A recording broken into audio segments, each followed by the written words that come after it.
My name is Doug Kagan. I'm the president of Nebraska Taxpayers for Freedom, and I'd like to welcome you all here on this somewhat windy day at Walnut Grove Park. Today, Nebraska Taxpayers for Freedom is offering all of you the opportunity to hear from 4 fantastic conservative candidates running for U.S. Senate. You will hear their answers to important questions on taxes, spending, and government regulation. At the end of the formal debate, you may ask these candidates your individual questions out in the audience. After the debate, we encourage you to visit the candidates' tables to find out more about each candidate. And be sure to visit our NTF table at the top of the hill to see what projects our taxpayer group is working on. KFAB radio talk show host Scott Voorhees will be our moderator this afternoon. Now please join me in reciting the Pledge of Allegiance to our flag. I pledge allegiance to the flag of the United States of America and to the republic for which it stands, one nation, under God, indivisible, with liberty and justice for all. Thank you very much. Now we're going to we'll introduce the moderator, and he'll tell you what the rules are going to be for the actual debate. And we hope that after the debate you'll stick around and talk to the candidates themselves and visit our tables. Thank you again for coming. Scott? Good afternoon. Thank you so much for being here today. And let's face it, we have 4 politicians here today. It was going to be windy anyway. Hold on, now these are funny jokes. All right. Of course, it's windy. We're out here in a park without a lot of shelter, but let's remember the communities in Oklahoma, southeast Nebraska, southwest Iowa, and in Kansas, where they don't have much because a tornado ripped through their neighborhoods just last night and the day before. So thank you very much for being here and to be here to participate in this great process we have in this country.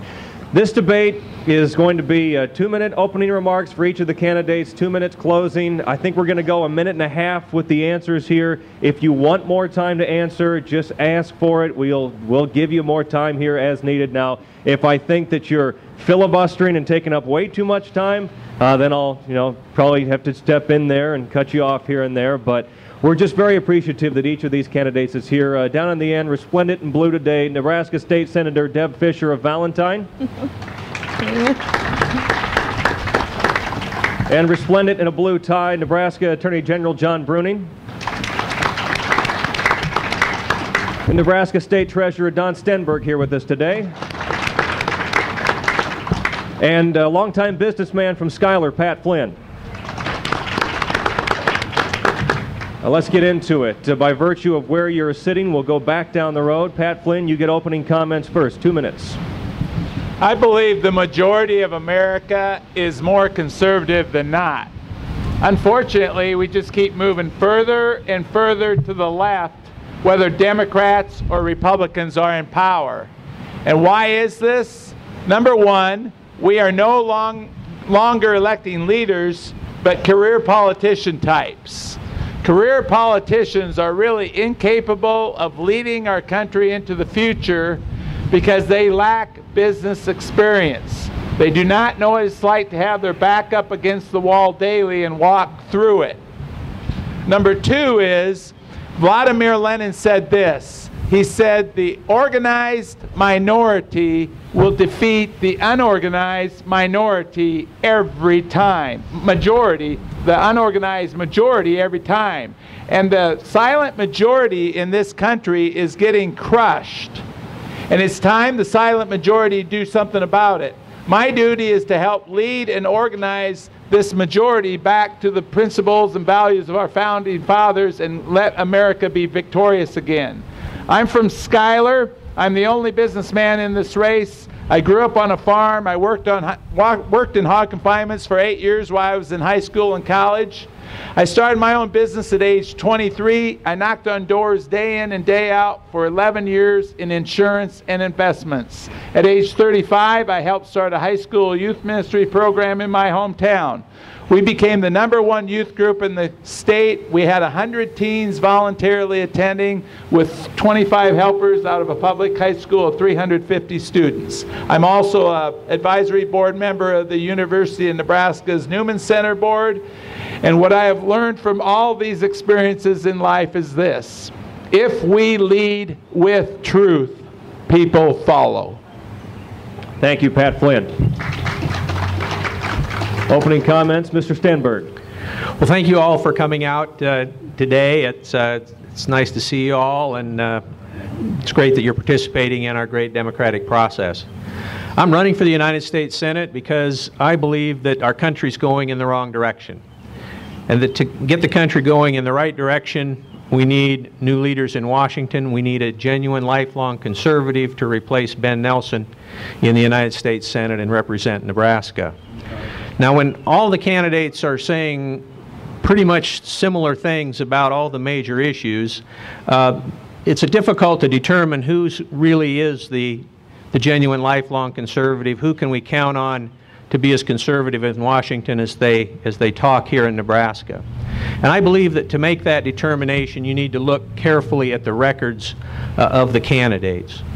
And that's pretty difficult for most people to take the time to do that. There's thousands of pages of news articles, voting records, and so on, and most people don't have the time to sort through all that. But there are organizations that have done that. Club for Growth, the Senate Conservatives Fund, Senator Jim DeMint's organization, and Freedom Works, to mention three. And they've looked carefully at the records of all the candidates in this Republican U.S. Senate primary.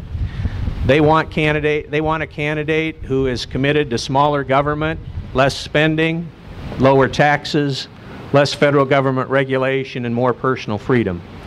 And after reviewing the records of the candidates, they've endorsed Don Stenberg for the United States Senate. And I'm proud of that support. Freedom Works has many members here in the state of Nebraska, and those other organizations have members here too. And I would invite you, if you want a genuine lifelong conservative as your next United States Senator, to join Senator Jim DeMint, Senator Mike Lee, Freedom Works, and Club for Growth in supporting Don Stenberg for the United States Senate. Thank you. Thank you, Don Stenberg. Mr. Bruning, your opening comments. Scott, thanks for moderating this, and Doug Kagan, wherever you're at, thank you for organizing us here today. Doug Kagan and Nebraska Taxpayers for Freedom, they were Tea Party before Tea Party was cool. Doug Kagan was doing the Lord's work back in the early 90s, and when I came in the legislature in 97, he already had Nebraska Taxpayers for Freedom up and organized, and I admire him greatly for what he's done. Now, we're at a crossroads here. We've got a country that we all love dearly that has $15 trillion in national debt. This year, the President of the United States proposed his fourth budget in a row with $1 trillion deficit. So these guys that are in power right now just do not get it. Fourth budget in a row, $1 trillion deficits. We have to change what's going on in Washington. We have to stop the spending. President Obama and his administration have been doing it the wrong way. They continue to increase regulation, increase spending, and they're driving our country to a place that we don't want to go to, that we may not be able to get back out of. If you send me to Washington as your United States Senator, it's going to be to cut spending. That's job number one. And you can take you don't have to take my word for it, you can look at my record here. 10 years now, I'm in my 10th year as Attorney General. I've sued the Obama administration more than 20 times. Many, many times I've sued the EPA for their regulatory regime that keeps getting bigger and more difficult to deal with. I'm leading the lawsuit against Obamacare, one of the worst laws that's been passed in this country ever. I was in the Supreme Court 2 weeks ago, and sitting right there in the front row as I watched our Supreme Court justices grapple with this question. What are we going to do about this law? Well, to me, the answer is simple. We need to repeal Obamacare. It started off, the Obama administration said it would cost $900 billion. That's the start. The nonpartisan Congressional Budget Office said just recently, no, it's going to cost $1.7 trillion. It's an abomination, and that doesn't even include the fact that it goes against our Constitution. We have a Commerce Clause that says there has to be limits on what Congress does. But this Congress and previous Congresses have gone far beyond that. We need to get back to the Constitution, where the states are equal partners, making decisions, where the federal government has limited enumerated powers. You send me to the Senate, it's going to put the states back in the position where the Constitution intended them to be. That's why I continue to sue the Obama administration. I'll continue to do it as long as I'm Attorney General. But if you send me to the Senate, it's going to go to push back, stop that spending, and balance this budget. Thank you very much. Thank you, John Bruning. An opening comment, Senator Fisher. Thank you, Scott. Thank you, Doug. And thank all of you for coming today. As you know, this is a very, very important election. And I thank you for your interest and your involvement in this process. It's very important. As I travel the state of Nebraska, what I hear from people is their deep frustration, concern, and their anger over the situation that we find ourselves in. And I share those concerns. We're in a crisis. We're in a financial crisis, but we're in a crisis of leadership. You know, as we look to Washington, we see the same old politicians who have given us record deficits and a mountain of debt. They give us job-killing Obamacare, and they give us $1 billion of failed stimulus. It seems like they just can't find enough ways to regulate our lives. This has to stop. I've been fortunate that I've served in the Nebraska legislature for 8 years, and I've been effective in that position. But I am a citizen legislator. We're fortunate here in Nebraska that we believe in public service. I'm a mom. I'm a wife of 40 years. I'm not a small businessman. I'm a small businesswoman. We have a family ranch. So I know what it's like to run a business. I know what it's like to have to sit across the table from a banker. We make those real-life decisions. We know how to cut spending here in this state. We know how to balance a budget. I've done it 8 years. We need to do it in Washington. We need to address that over $15 trillion in debt. Nebraskans realize that. All of you tell me that when I visit with you. So I hope you'll pay attention to this debate, listen to our answers, look us in the eye, and see who we are. Because this is a very important decision that you're going to make on May 15th, and I ask for your vote. Thanks. Thank you, State Senator Deb Fisher. A minute and a half on these answers, and there's a timekeeper behind me. You might hear him say time. If you don't and you start and you keep going, I will butt in. But Pat Flynn, first question for you. Besides spending countless hours on their tax preparation, taxpayers will pay about $3.5 billion this year for tax software, accountants and CPAs, postage, and other expenses for tax compliance. How would you reform this situation? Well, number one, I do not believe in the IRS situation. I believe in the fair tax. And that would get rid of the IRS, abolish the IRS. There's 73,000 Federal Register papers for the IRS, and it's getting out of control. And so I think the tax system we have in America, by doing the fair tax, you'd get rid of the corporate tax, the income tax, the payroll tax, and the estate tax. It would simplify it. It'd be a consumption tax rather than an income tax. Everyone would pay it. It would just simplify life a lot. And so really, and it'd be one of the biggest boom to America business ever. And because really we have the highest corporate tax in America right now at 35%. Going down to zero, that would unleash America's potential, what we have. And so that's what I do. I take it to the people, because the people are sick and tired of the tax system we have in America. You can't do anything legal with that many pages of a tax system, and accountants don't even know what the tax system is anymore. So I'm for the fair tax. Mr. Stenberg, same question for you. Americans spend $3.5 billion this year on all this tax stuff. How would you remedy this situation? Well, first of all, let me say that I'm opposed to any increase in taxes. The problem in Washington is not that the American people are undertaxed. It's that the federal government spends too much money. We do need tax simplification and a flatter tax system. But before we get to that, first and foremost, we need to prevent the massive tax increase that's already scheduled and on the books for January 1, 2013. The Congress needs to deal with that issue. We cannot afford crushing new taxes on the American people that are going to further damage the American economy. We also need to look to changes in the tax system that will encourage economic activity and lead to economic growth in our country. We need to substantially cut the corporate tax rate, which is now the highest in the world, so that we can encourage businesses to locate here, provide jobs here, grow in the United States instead of sending those jobs overseas. I believe that to stimulate economic growth, we need to make 100% expensing of new plant and equipment permanent, so that there will be a strong incentive to buy and use new plant and equipment here in the United States, again, so that we grow our economy here instead of sending jobs overseas. I also believe we need to eliminate the federal death tax or the estate tax.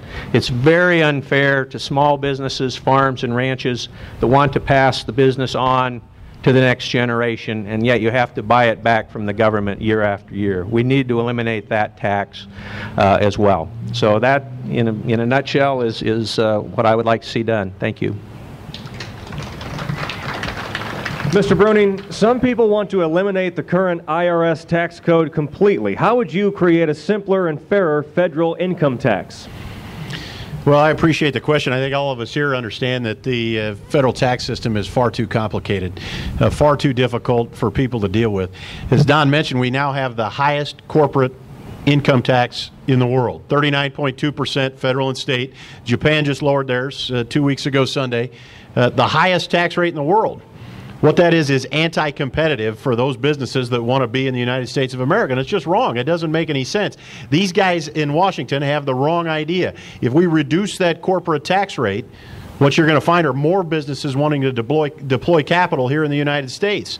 That rising tide is going to lift all boats. We'll have more tax revenue if we make it so that businesses want to locate here. But with the highest tax rate in the world, of course, they don't. So that, to me, is significantly one of our problems. When you're looking at individuals, we have a far too complex tax code, too many tax rates, too high because of the spending culture in Washington. You have a Congress right now, especially on the Senate side, that has not passed a budget in more than 1,000 days.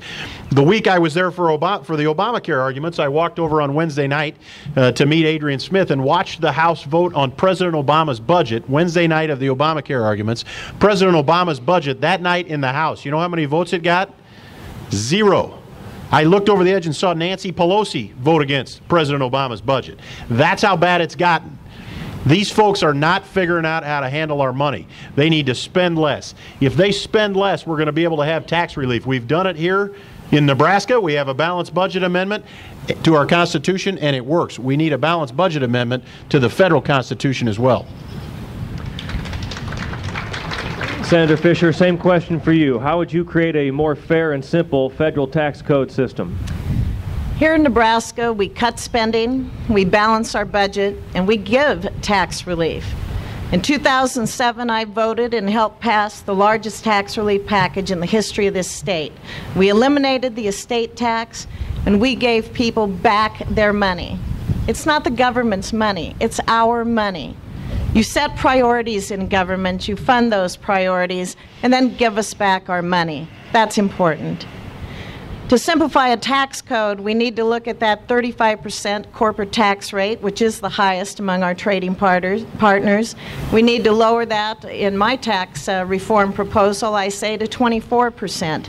We need to eliminate the alternative minimum tax. That started out as a parallel tax system to tax more wealthy people, but it's encroaching now upon the middle class, and people in the middle class are going to be affected by that. We need to eliminate it.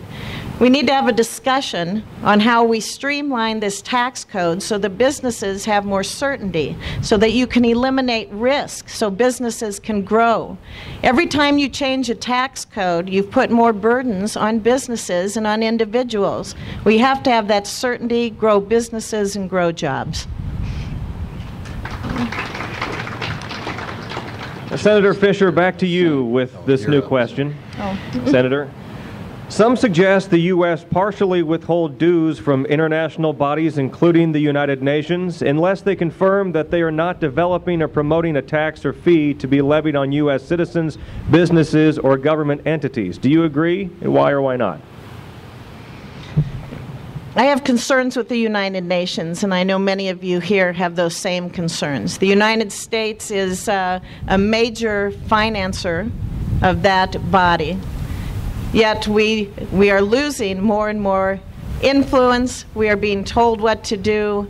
For example, Agenda 21, which is an encroachment on our private property rights. This is an organization that has overstepped its, I believe, founding purpose, which was to be a forum for nations to resolve differences, to have discussions, to have conversations. They're not here to be an enforcer for the people of the United States of America. We have our government.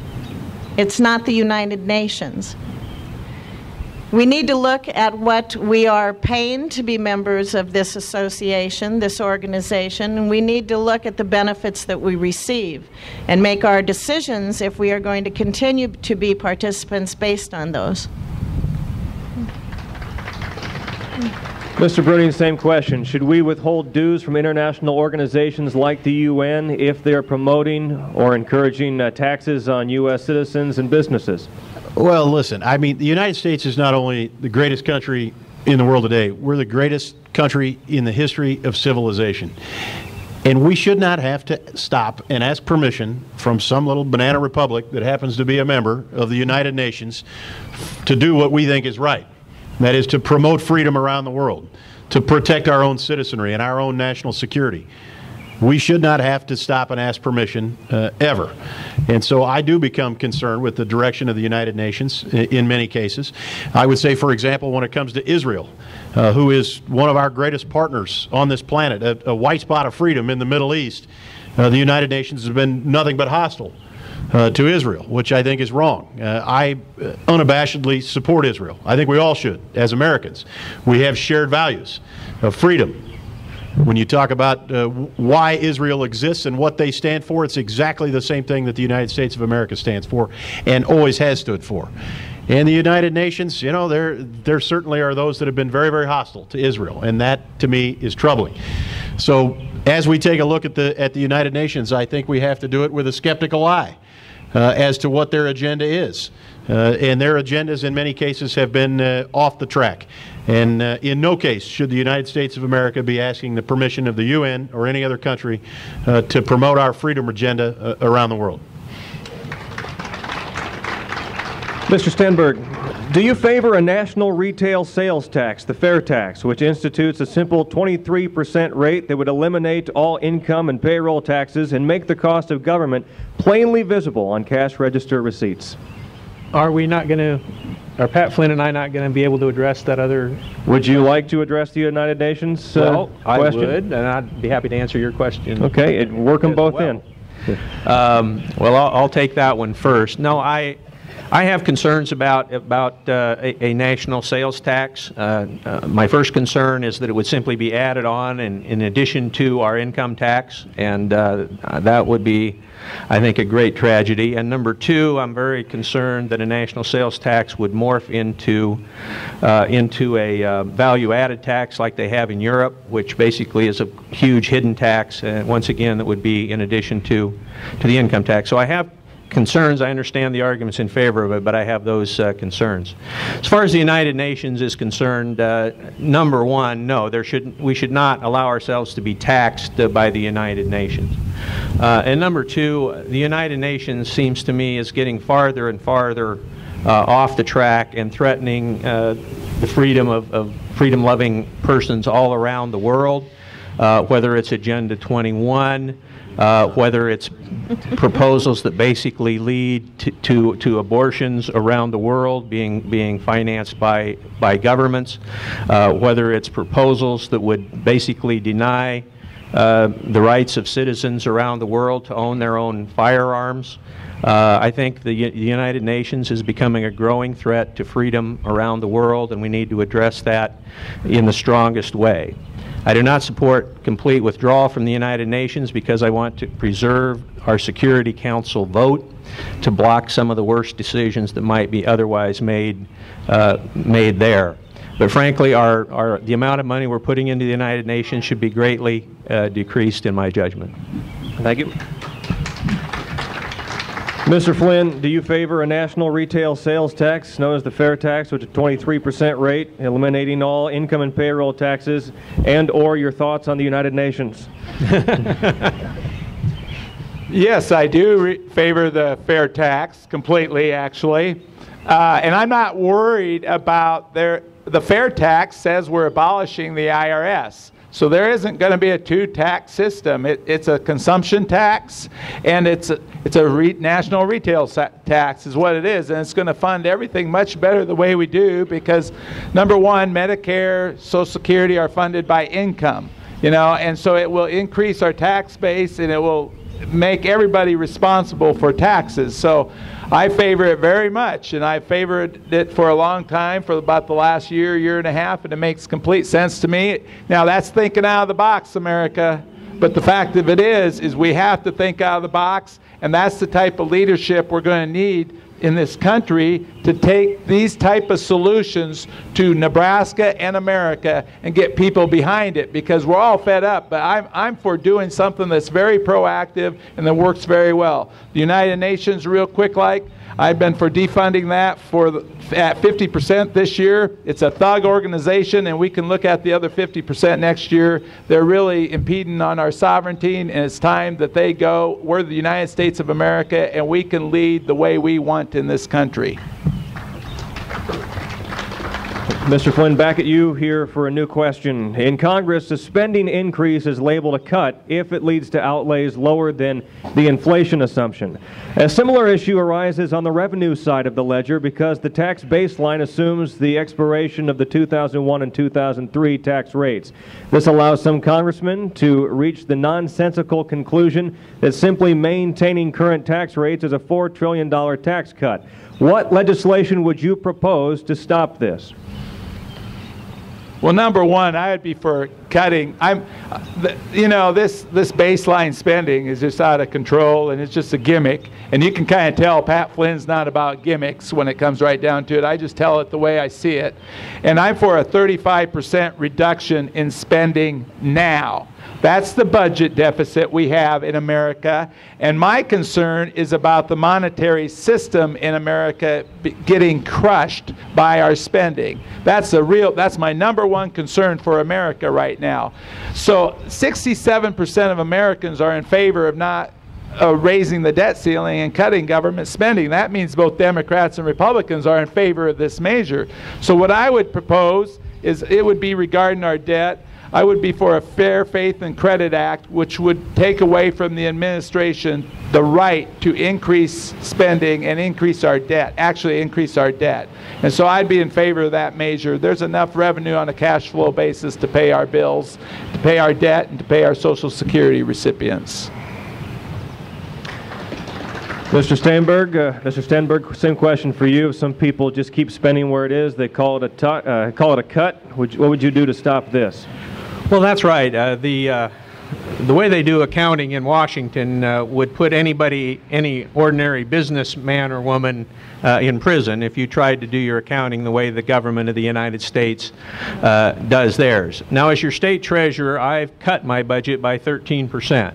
Now, that's not a 13% reduction from some giant proposed increase. That's 13% less than was spent the year before in actual dollars.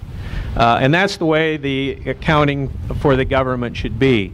You know, this federal government idea that they project a spending increase of whatever as the normal thing of, let's say, 7%, whatever the number is, and then they only increase it 6%, and they tell you they cut the budget by 1%. Well, that is just silliness, and it's why we have these $1 trillion a year deficits. We need to send people to Washington who deal with real numbers in the real world, and not all this make-believe type accounting that goes on in Washington, D.C. And one thing we need to do to help get that spending under control, because the politicians in both parties have failed to do it, is a balanced budget amendment to the Constitution of the United States that not only would require a balanced budget, but that would require a supermajority vote to increase taxes, so that amendment would force the Congress as much as possible to balance our budget by cutting spending rather than increasing the tax burden on the American people. Thank you. Mr. Bruning, along the same lines, should you be elected, do you support a balanced budget amendment for the United States, and what would you do as a U.S. Senator to work on that? Well, that's a real softball Thank you very much. Yes, I do. That's softball for any of us. I think we all support a balanced budget amendment to the United States Constitution. It has worked here in Nebraska. We have a balanced budget amendment to our state constitution. It's not a fictitious one like they have in California where they have one but they ignore it. We have one. We actually pay attention to it here. And because of good leadership over the years from Governor Heineman, Governor Johans, and legislators, we've had a balanced budget for many, many years that hasn't included tax increases. It includes tax cuts. And when times get tough, we just tighten our belt. It's the Nebraska way. Washington could learn a lot from us. When you have a $15 trillion national debt, President Obama, again, with 4 consecutive trillion-dollar deficits in his budgets, he just doesn't get it. This is a president that does not get that we have to stop the trajectory of spending. We have to begin to reduce that debt immediately.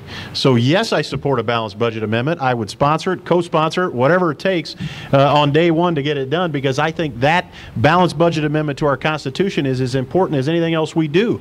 We're putting this great country, the greatest republic in the history of civilization, we're putting ourselves in jeopardy.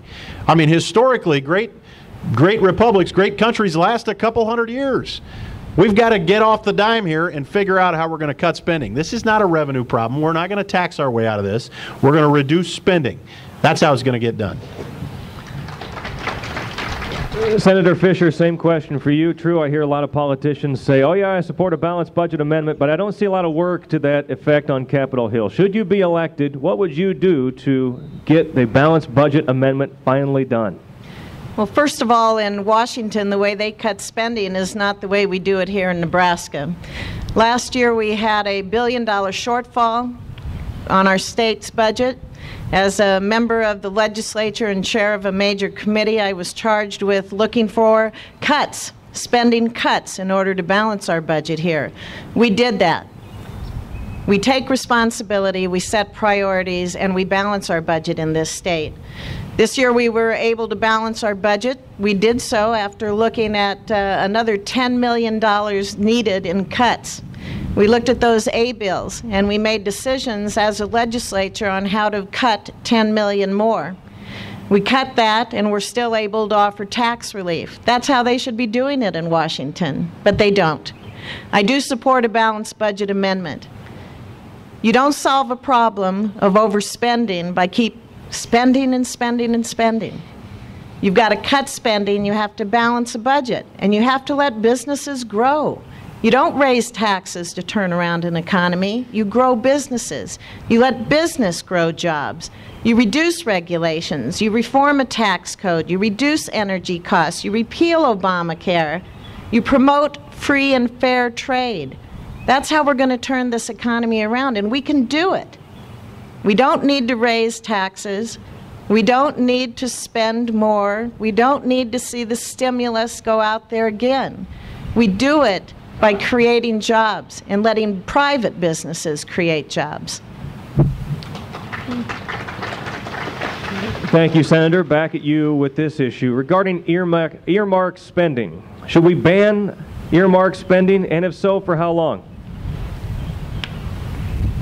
Well, hey, you're not senator yet. This is for Senator Fisher. Okay. You just calm down. And both you and Mr. Stenberg will be talking about earmarks as well. But Senator Fisher, earmark spending, should we ban it, and if so, for how long? You know, when I think of earmarks, and you look at Washington, what I picture is probably what all of you picture. You picture that smoke-filled room, you picture the deals going on behind the scenes, you give me this and I'll give you that. That's not how you run a government. So I'm opposed to earmarks. Again, we're so fortunate here in Nebraska because we have public hearings on every bill. We invite the public to come to those open public hearings. So we go through that. We have open debate in the legislature. If you have an idea, you have to take it to the public and you have to take it to your colleagues. That's how it should work in Washington. You know, I was fortunate that I introduced and was able to pass a highway funding bill.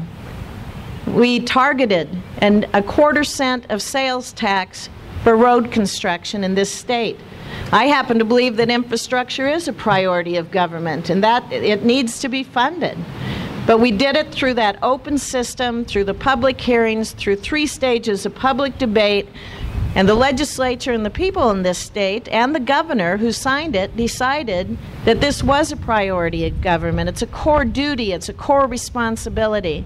We need to take those same common sense ideas to Washington and have that openness and that transparency and that accountability. Mr. Bruning, earmark spending. Should we ban it? And if so, for how long? Yeah, I'm against earmarks. I think we should ban it. I think what's happened is it became almost a corrupt practice. You had guys like Jack Murtha in Pennsylvania that were sending earmarks to their donors. You know, 4 or 5 years ago, I asked for federal help with a methamphetamine project we had here in Nebraska, and we passed a law that ultimately put pseudoephedrine behind the counter, reduced meth labs in Nebraska by 85%. By the way, and I apologize for those of you that have allergies, and now you got to go sign the book. But we've reduced meth labs by 85%. We asked for federal help. Senator Nelson came up with federal help, and we found out it was an earmark in the Attorney General's office. He said, "I've got $500,000 for you." I said, "Great." He said, "It's an earmark," and we sent it back.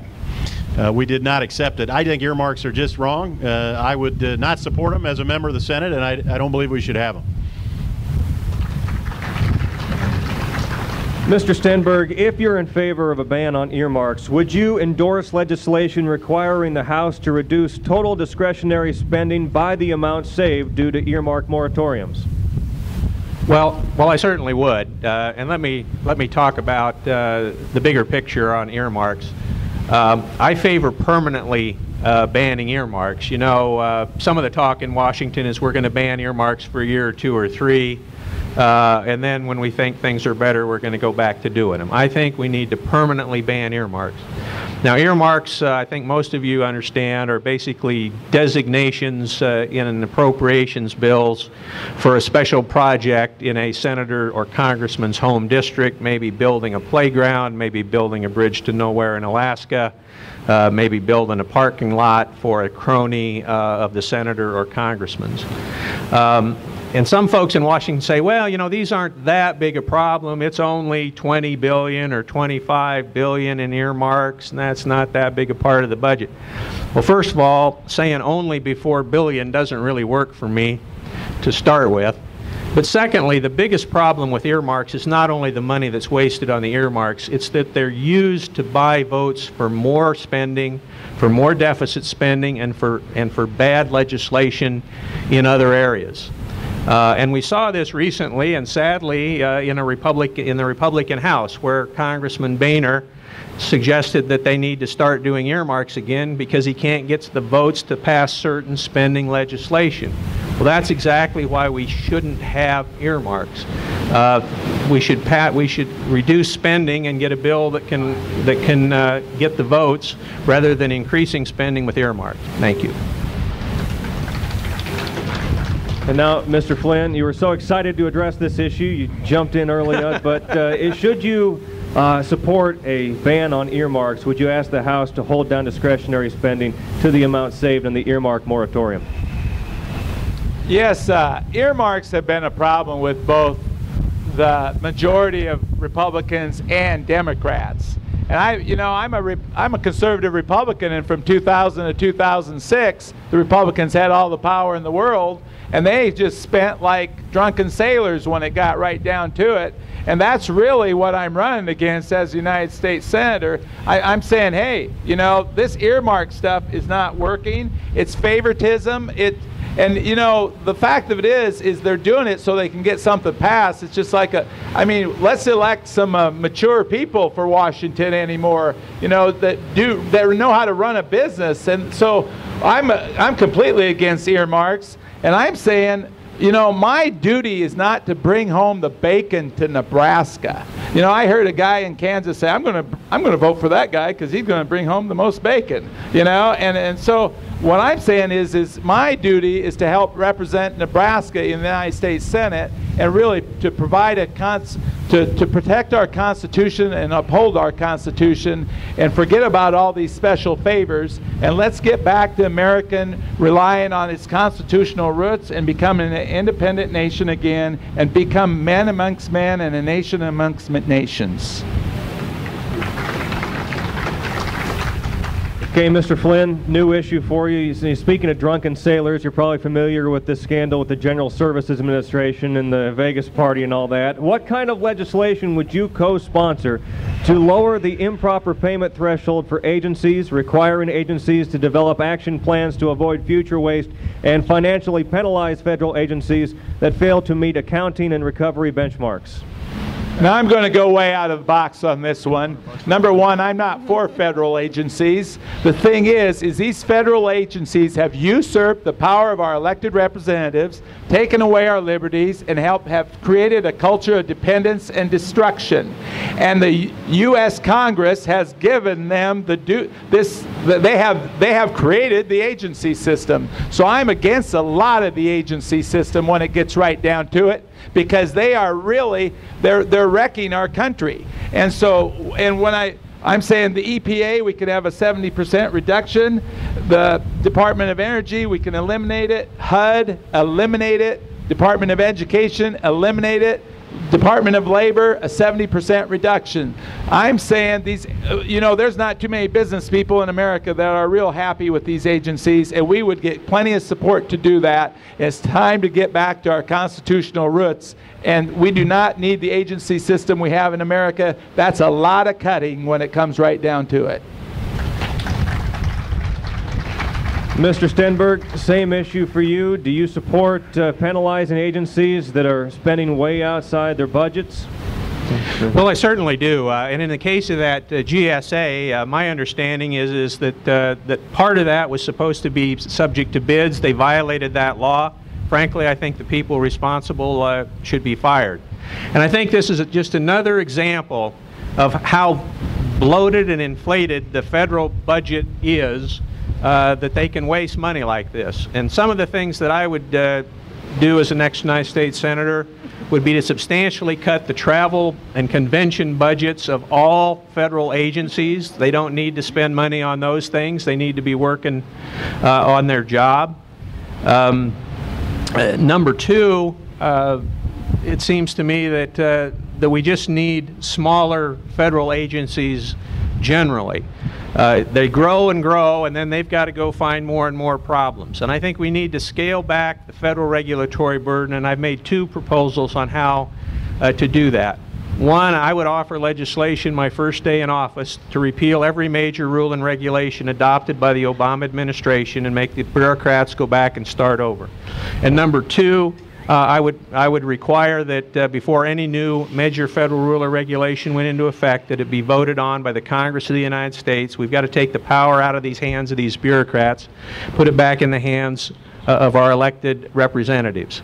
And we need to cut the budgets of these regulatory agencies so that they're not wasting money on all these trips and vacations at taxpayer expense, and so that there's fewer of them harassing businesses. I met with the Omaha home builders, for example, about the new regulations that have been imposed on them by the Obama administration. One guy got fined $7,000 for leaving a ladder leaning up against the house that he was constructing.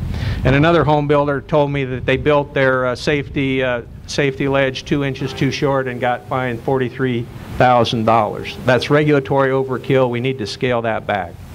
Thank you, Mr. Stenberg. Mr. Bruning, what process would you promote to review federal operations and then sponsor legislation to eliminate duplicative, inefficient, or unnecessary functions in these operations? Well, listen, let me start. I want to talk about the GSA a little bit and expound upon what Don Stenberg was saying, because I completely agree with him. I mean, these agencies are absolutely out of control. The Obama administration says, how can we possibly cut? And the cuts that are proposed in the most dire time imaginable, the cuts that are proposed last May or June, whatever it was paltry. It was a fraction of a % of the overall budget. There clearly is fat that can be cut from the federal budget. When these guys are hiring clowns and somebody that's going to $75,000 for some exercise, a team building exercise, it is an abomination. Can you imagine if we tried to do that in Lincoln? Can you say impeachment? I mean, state office, you'd run us out of there so fast, and you should. I mean, what's happening right now at the federal government is just wrong. We can cut spending. We have to cut spending. We have to reduce the size and scope of government. And it's not just the spending side, it's the regulatory piece. Don just mentioned a couple stories, and I think we could all tell 50 of them, because every small business owner in this country understands that the federal government has become a behemoth. I was down talking to the guys at Ash Grove Cement, and they said they have an inspector that will come in and wipe their finger on the desk that used to work there because he wasn't a good enough employee to make it there. That's the federal government that's been created today in 2012. We have to pare this thing back, return power to the people, and get the federal government out of the way so businesses can be successful. It's absolutely doable, but we have to reduce the size and scope of government, including the regulatory regime. Senator Fisher, what process would you promote to review and do something about some of these wasteful agencies and programs? All of us here know that we have a bloated bureaucracy and we have too big of a federal government. We all support a limited government.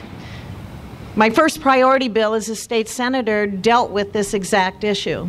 We passed a bill, we put into place a process whereby a citizen in Nebraska can challenge a rule or regulation put in place by a state agency to make sure that it follows legislative intent. Once again, that's common sense. The problem is at the federal level, we have thousands and thousands and thousands of rules and regulations. And government continues to grow and grow and grow. Congress has control of the purse strings. You can control the purse strings on these agencies. You can start to eliminate programs that are not effective. We can downsize government. We can find efficiencies. That's the only way you're going to get control of this out-of-control bureaucracy that we now have at the federal level. Senator Fisher, back at you with this issue. Would you prevent, and if so, how, the EPA from exercising its self-proclaimed authority to regulate greenhouse gas emissions like carbon dioxide as pollutants under the Clean Air Act? I'm a rancher. I can tell you a lot of stories about the EPA. You know, we face, again, a lot of those regulations that have gone beyond legislative intent. Here in Nebraska, we're fortunate that we have public power. We have lower electric rates than most other states in this country. That's how we can attract business to our state, is through that reduced energy costs that we're able to provide to people. But when you have regulations out there that are looking to lower emissions by about 1%, but yet increase tremendous costs to businesses and consumers here in Nebraska in order to achieve that, where did that come from? It makes absolutely no sense that we're looking at regulations to that extent to put that amount of burden, not just on businesses, but we're going to see it as consumers. We can control that. And I gave you a brief outline of that in my previous answer. We can control it by having a legislative branch that steps up and does their duty. We can control it by having a legislative branch review these rules and regulations. And you can do it when you take a cost-benefit analysis of them. You can do it when you put a sunset date on rules and regulations of, say, 10 years and have them come back to the Congress in order to have them re-up these rules and regulations. Mr. Bruning, same issue for you. The EPA, according to some people, are going right around Congress to do just about whatever they want. What do you do about that? Well, I can tell you what I have done about it. 10 years as Attorney General, I've filed more than 20 lawsuits against EPA, constantly filing lawsuits against EPA.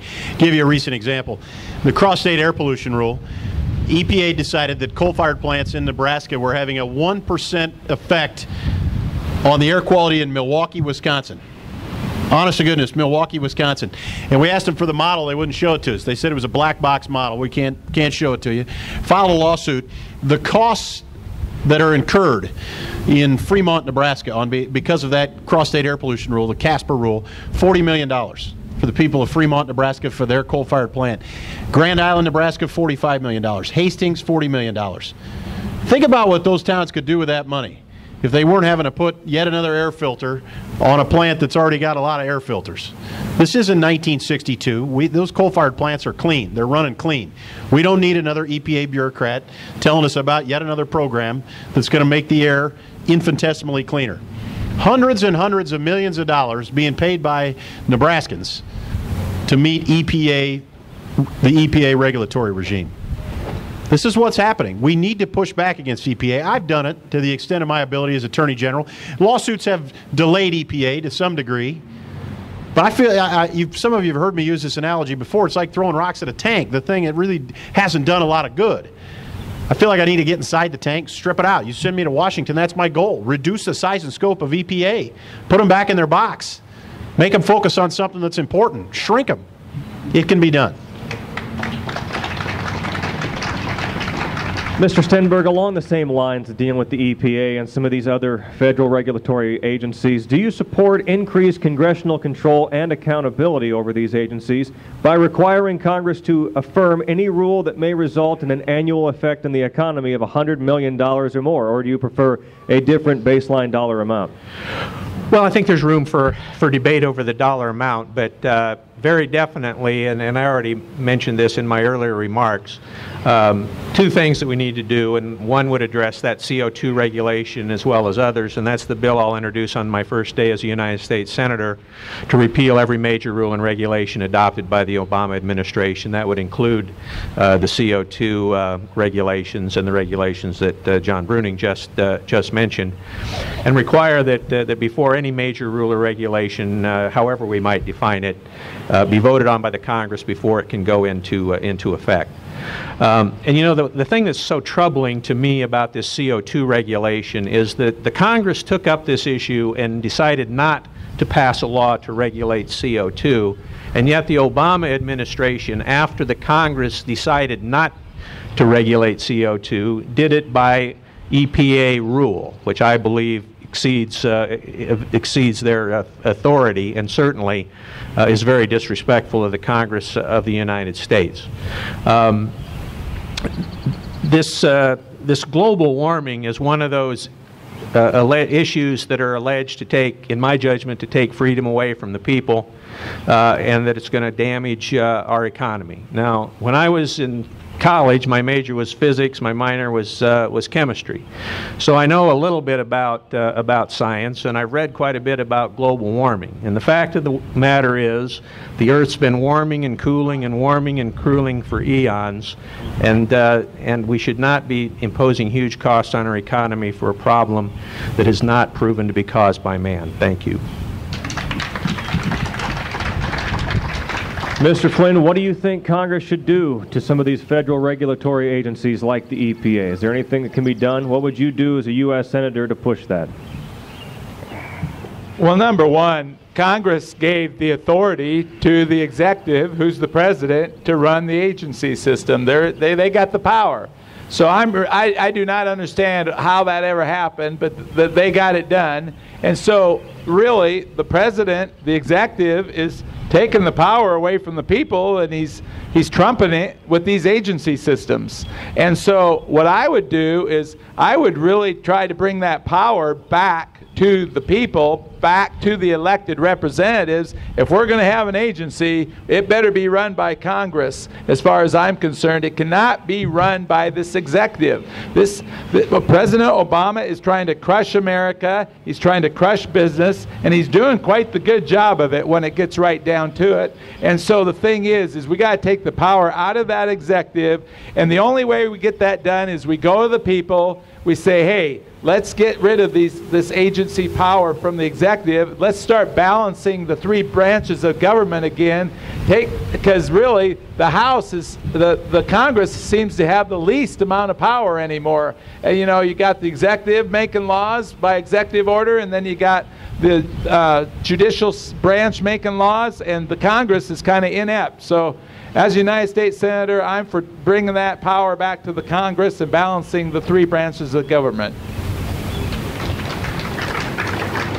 I want to ask each of you this issue. All of you, I believe, have addressed it today, and certainly in the debates about Obamacare, the Affordable Health Care Act. Whether or not the U.S. Supreme Court rules the individual mandate to be unconstitutional, there are still a lot of Americans in this country who want affordable health insurance and health care. What do we do for these Americans? This would be Mr. Flynn answering first. Thanks, Scott. I've been in the health care industry since 1982, since I was 23 years old, so I understand the health care situation a lot. I was thinking about 15 years ago, I was thinking, you know what, maybe I ought to become a lobbyist. I just didn't understand everything, but I could see it was coming this direction. And then when the Republicans had all the power in the world from 2000 to 2006, the only thing they said about health care was, we're against government-run health care. So they helped set up the problem right here. So number one, we have to repeal Obamacare. Number two, we have to look at preventative. Now, the situation with preventative is this. Basically, the pharmaceutical lobbies have made all the laws in the last years when it comes to health care. They put doctors in a scope of practice which limits them very much. They can't practice alternative cares and medicines. You have chiropractic, other sorts of medicines that do very good, and nobody can really practice them anymore. And so I'm saying get preventative out there. Number two is, regarding a solution, is change the tax law. The tax law is the problem. I'm for giving a tax credit for every medical bill we have. I've had some pretty big medical bills in my day, and if I could have had a tax credit against those medical bills, it would have made it me more, I would have been wanted to be more responsible because it would have reduced my tax burden. Then we have to get tort reform, and we have to get back to competition. Really, everybody's been shooting their foot off for years. The doctors, the attorneys, the insurance companies. They've all been greedy, and it's time to get competition back in the picture and just let it thrive, and we'll have a very, very affordable healthcare system which will be the best in the world again. Mr. Stenberg, if we repeal Obamacare, what do we do to give Americans affordable health insurance and health care? Well, we certainly do need to repeal Obamacare. It's going to lead to not only increased costs for the American taxpayer. It's going to lead to lower quality health care in this country over a period of time. I think there's a number of things that we can do. One, we can encourage the use of health savings accounts and high deductible insurance, which reduces the cost of that insurance. We need tort reform so that doctors don't have to practice defensive medicine and do a bunch of tests that really aren't needed, that the doctor knows aren't needed, but that he or she needs to do just to protect themselves from the trial attorneys that are looking to sue them and running up the cost of health care. We need to allow insurance companies to sell across state lines so that we can increase competition in the health insurance market. And those are some of the things that we can do to help drive down costs. We also should allow individuals, if they buy their own individual policy, to take a tax deduction just like businesses can that provide health insurance for their employees, so that more Americans would be in a better position to purchase health insurance for themselves if their employer doesn't provide it. Thank you. Mr. Bruning, same issue. Even if Obamacare is repealed, there are a lot of Americans that want affordable health insurance and health care. How do we provide that for them? Well, I think it's critical that Obamacare is repealed. When that bill was passed, and you recall, we all do here in Nebraska, the Cornhusker kickback and Senator Nelson's 60th vote to move it forward, the Obama administration said it would cost about $900 billion. Just recently, nonpartisan CBO said, no, it's going to cost $1.7 trillion. That's the cost of Obamacare, not to mention it pulls $500 billion out of Medicare. Now, I'm one of the attorneys general that led this lawsuit. 2 years ago, when we started to prepare, I was president of the National Association of Attorneys General. We were 13 attorneys general at that time. We were roundly mocked. I was in the courtroom with a lot of those Harvard professors 2 weeks ago to see the oral arguments in Washington, D.C. before the Supreme Court.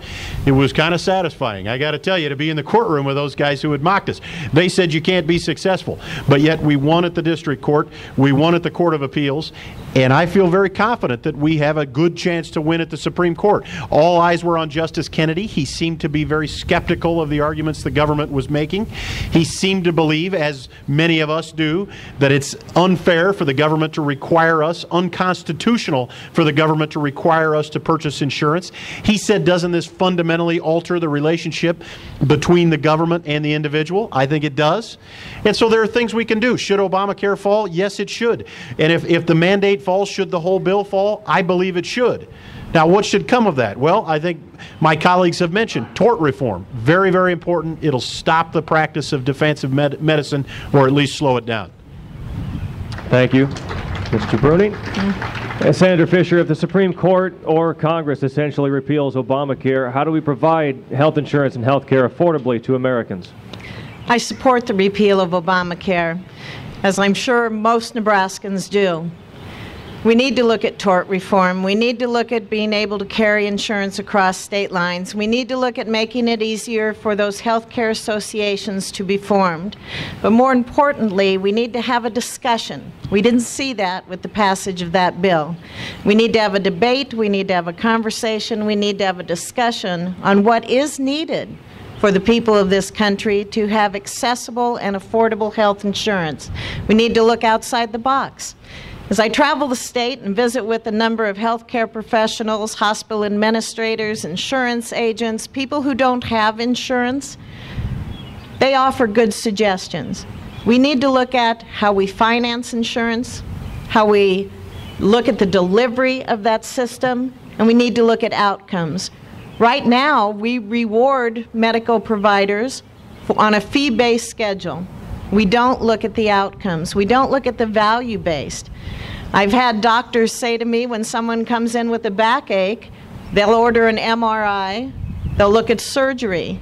You know, they get reimbursed for that. They don't get reimbursed for having a consultation with a patient in order to maybe solve the problem that way, which many of them think 80% of those cases could be solved with a consultation. So let's look outside the box. And let's look at how we can do that at a more local level, at a state level, not at a federal level. All right, because we're getting low on time here, this is a question, this is a show of hands question. Do you support a national voter ID? Raise your hand if you do. Thank you. All right, that's all. All right, that just saved us about 6 minutes right there. Okay, and thank you for that. But Senator Fisher, back to you for this issue. There's an argument about whether the 14th Amendment specifically entitles anchor babies of illegal alien women to automatic citizenship. This has been an issue here in Nebraska with LB 599. Which view would you take as a senator, and what would you do about it? As we found out in Nebraska in the last several days with dealing with LB 599, this isn't being helpful when the federal government is not doing their job. They have a constitutional duty with regards to immigration. And by their inaction, the state of Nebraska has been facing many challenges. We saw that with LB 599. I voted no on that bill. And I will vote to uphold the governor's veto when we meet for our last day in the legislature on Wednesday. I am 100% pro-life. I've been endorsed by Nebraska Right to Life. This is not a pro-life issue. And the 15 senators who are opposed to LB 599 are all conservative, all Republican, and all pro-life. What this bill has highlighted is a government at the federal level that has not stepped forth to do their duty. They need to enforce their constitutional duty to ensure the safety of this country by securing our borders. They need to make sure that states have some flexibility so that the law enforcement officials in the state will have that flexibility to detain and process illegal immigrants. This is a problem to me for national security, which is the #1 priority for our federal government. Thank you. Mr. Bruning, same issue. Prenatal care, a lot of people have said, well, we need to provide this because that baby, as soon as it's born, will be a Nebraska and U.S. citizen. Should we take that right away for people all across this country? Well, I've been a leader in the fight against illegal immigration in my time as Attorney General and my time in the legislature. I would not support LB 599. I agree with Senator Fisher. I would vote to sustain the governor's veto. If indeed has he vetoed it already? I guess he has vetoed it already. So you're going to vote on Thursday. I agree with you, with Senator Fisher in that regard. You know, listen, I don't think it's cruel to ask people to immigrate to this country legally. I don't think it's cruel to ask people to follow the law. My great-great-grandfather and my great-great-grandmother came to this country July 20th, 1861, the tip of New York, like a lot of your relatives, did it the right way, signed the book, came through the way you're supposed to come through, that is, following the law. And in my time as Attorney General, I've spent a lot of time trying to make sure people follow the law. We filed a friend of the court brief in the Arizona case that was many people thought was such a difficult thing. I didn't think it was difficult at all. I mean, all Arizona was doing was saying the federal government hasn't solved this problem. We as local and state governments ought to be able to help you out a little bit. And in fact, as Attorney General, I went around the state convincing sheriffs, 79 of which, 79 sheriffs and police chiefs have endorsed me, trying to convince these sheriffs to help with immigration, with enforcing the law and making sure that illegal immigrants don't have such an easy time. Governor Heineman and I introduced a bill that was passed by the legislature 4 years ago to deny non-emergency benefits to illegal immigrants. I don't think that's cruel. I think we as taxpayers should have the first crack at those benefits. So I'm against illegal immigration. I don't think it's cruel to tell people to follow the law. Mr. Stenberg, same issue, illegal immigration, and specifically what is often referred to as anchor babies. A lot of people say it's provided by the 14th Amendment. Well, right, yeah, the legal issue there, of course, is whether is the language subject to the jurisdiction thereof. In other words, you get birthright citizenship if you're born in the United States and subject to the jurisdiction thereof. Now, to the extent that the Congress and the Senate has something to say about that definition, I believe that people who are in the country illegally for purposes of that provision do not fall under the subject to the jurisdiction thereof, and therefore there's no constitutional right to birthright citizenship if you're in this country illegally or if your parents are in this country illegally. More broadly, I believe that the American taxpayer should not be called on to provide social welfare benefits to illegal immigrants or their families. And 599, which I agree with Senator Fisher on, is just a small piece of that bigger principle that the American taxpayer shouldn't have their taxpayer dollars used to provide social benefits for people not in this country legally. But most importantly, we need to secure the border, not only to keep illegal immigrants out, not only to keep drug dealers and illegal drugs out, but to keep terrorists out. We're just very fortunate that we haven't had terrorists cross our largely unsecured borders with weapons of mass destruction. But those terrorists are still there. They still hate our country. They want to do as much or more damage as was done on 9/11. And we need to take very seriously the responsibility of the federal government to secure that border. And to do that, I support building a double wall fence and increasing the number of border agents sufficient to get the job done. Thank you. Mr. Flynn, it's a tough issue. Birthright citizenship, illegal immigration. What would you as a U.S. Senator do about these things? Well, number one, I'd look right at that 14th Amendment, because I would question whether it really says that just because you have a baby in this country from when you're in legal status that you're a legal citizen. I do not agree with that, and I don't think that's what that amendment meant. And so that's what I would put the biggest question on that and the biggest challenge on that, because when I hear some of these state senators say, oh, they're going to be an American, I disagree with that. I don't think they are Americans, and it's really using our system. And so, you know, we aren't saying they can't have the baby. We're just saying Americans aren't paying for it. That's what we're saying by that $5.99. And so I think I support that situation. On illegal immigration, I'm from Schuyler. I understand illegal immigration very well. Personally, for the last 22 years, these two men as attorney generals haven't done their jobs as top cop in the state. They haven't supported the 287G program in this country, where it gives the right to, as our sheriffs and our local officials, to uphold the federal law. And so really I'm sick and tired of it as an American, and what's going on here, it all sounds good, but it doesn't work the way it's been going. And so my word, I'm a man of character, and what I say I mean. And so I'm very hard against illegal immigration. I'm for supporting I'm for offense, militarizing it. And number two is I'm for addressing welfare and unemployment benefits. They say that Americans don't have jobs. There's plenty of jobs in America. We just got to put the people back to work that don't want to work. I appreciate each of these candidates giving up their time on a Sunday afternoon. Sure, 4 politicians are windy, but not as much as one talk radio host, and I appreciate you bearing through the wind and the conditions here. Each of you have 2 minutes to tell these nice people who also gave up their Sunday afternoons to come out here to Walnut Grove why you should be Nebraska's next U.S. Senator, and we'll start with Nebraska Attorney General John Bruning. Great, Scott. Thanks again for setting this up. And Doug Kagan, wherever Doug's at, thank you very much, Doug. Congratulations to you on a success. The weather, we've avoided a little bit of wind, but no rain. That's good. Listen, thank you for taking your Sunday afternoon to be here and analyze us as candidates. Here's what you need to know about me. In my 10 years as Attorney General, I've challenged the federal government time and time again. I'm not a guy that's afraid to stand up to the federal government. When you look at the problems we face, $15 billion national debt, $1.5 trillion annual deficit out of this president again and again and again, and I pray that we can elect a different president this fall. But you know that I'm somebody that's going to stand up to the federal government. Always have. I'm not a go-along to get along guy. You send me to Washington, I'm going to be the kind of guy that's willing to stand up for what it is we believe in and make the hard choices that need to be made to balance this budget. I'm pro-life, been endorsed by Nebraska Right to Life in this and every election.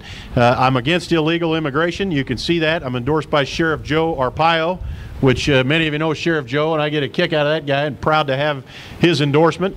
I'm in favor of the Second Amendment, been endorsed by the NRA, or at least an A rating from the NRA, is I guess how they do it in this and every election. So I'm a guy that you can trust. I got a 15-year history in public service of being a conservative, of making sure that Nebraskans are looked out for. And if you send me to Washington, D.C., and I humbly ask for your vote, I'm going to continue to take your conservative beliefs and my conservative beliefs and make sure we shrink down this federal government, get us back to a balanced budget. Thank you very much for having me here today. Closing remarks now by Nebraska State Senator Deb Fischer of Valentine. Well, thank you, Scott, and thank all of you who have taken your time to be here today and be more informed about just who we are. I'm not your usual politician. Obviously, I'm not one of the good old boys. But I have been effective in the Nebraska legislature. I've taken on tough policy issues. I've taken on hard issues, and I've gotten those issues passed. I do my homework, I work hard, and I work with my colleagues. We pass that legislation, and I get it signed by the governor. That's what the United States Senate is. It's a legislative body, and I've been effective. I, too, have been endorsed by a number of organizations. I've been endorsed by Nebraska Cattlemen, the Nebraska Rural Electric Association, the Nebraska chapter of the Associated General Contractors, and a number of my colleagues in the Nebraska legislature, and also former Governor Kay Orr, who's with us today. Thank you for coming, Governor. These are people that I've worked with. They know who I am. They know that I can be effective, and I thank them for their endorsement. They're Nebraskans, and that's who I would represent in the U.S. Senate. I would represent you. When I was first elected to the legislature, I promised my constituents that I would work hard for them, that I'd roll up my sleeves, and I'd take on those tough issues. I've done that. I take that commitment seriously. I have not missed a day of work in the Nebraska legislature by being out campaigning. We have one more day. It's Wednesday. And then I'll be on the road 24/7. We've already put on 40,000 miles. But I ask for your vote because I promise you that I would serve you with integrity, with honesty, and with dedication. And I'd roll up my sleeves and work hard for you in the United States Senate. Thank you. Thank you, Senator. Closing comments here by Schuyler businessman Pat Flynn. I'd like to thank you for being here today. The only way I see us getting through this as America and as Americans is we are going to have to change our attitudes and actions and become the greatest generation ever. How do we become the greatest generation ever? Number one is prayer. Number two is having a constitutional revolution by electing representatives who can lead us back to our constitutional roots. And number three is becoming a virtuous man and a virtuous nation. If more of us walk the walk, we will get through this. That's a guarantee. Now, I've been endorsed by the Republican Liberty Caucus, which was the first Tea Party around in 1990. I've also been endorsed by the Nebraska's Right to Life. Very pro-life. I think the amount of abortions we have in this country is in direct correlation to the amount of problems we have in this country. Last May, I sold my business, burned the boat, and got in this race with both feet. I see what's going on here. As a businessman, I do not see a place for a safe place for money anymore. And you look at this gavel and gun of regulations coming at us, and it's getting really, really scary. I realize I won't even have a business in 3 years if this keeps going the way it is. So if you feel the way I do about America, and you realize we're in dire straits, I'm challenging you to do the same thing and get with us on our campaign. Really, if President Obama gets in this, if he gets reelected, which of us four do you think can back him up against the wall and help make him accountable and America thrive through this and actually get through it? So the last line of the Declaration of Independence says this. It says, "For the support of this declaration, with a firm reliance on the protection of divine providence, we mutually pledge to each other our lives, our fortunes, and our sacred honor." I'm asking you to get with us on our campaign. We will get through this if more of us pray, work, contribute, vote, and get others to do the same. I'm Pat Flynn. Thank you for your vote, and God bless America. Now, Nebraska State Treasurer Don Stenberg. Well, thank you all for coming out.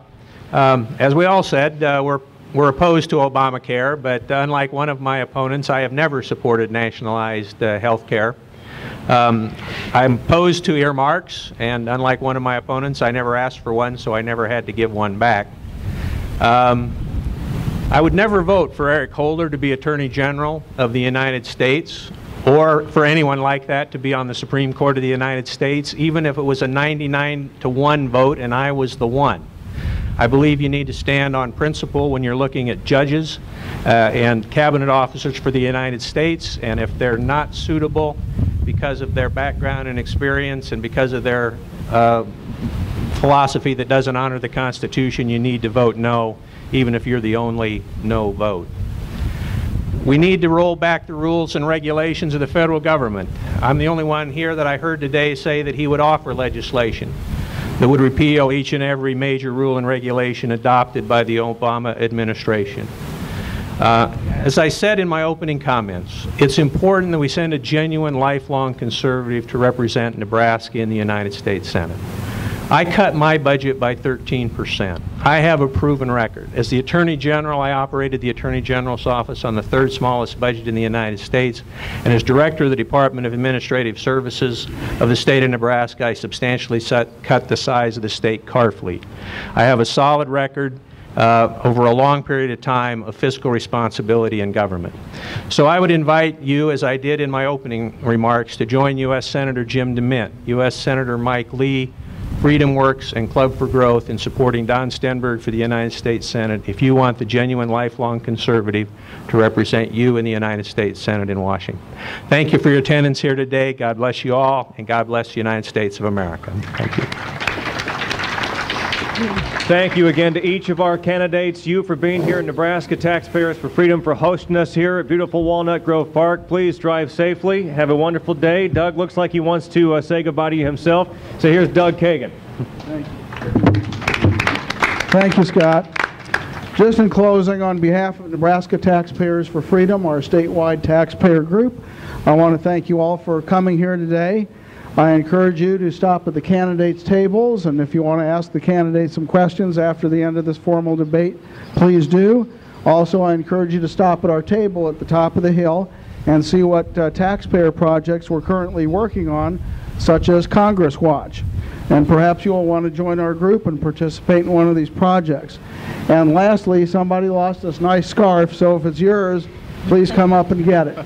Thank you all for coming. Our next big event here will be on July 1st. We'll have a candidate fair, and you're all welcome to come here on July 1st. Thank you very much.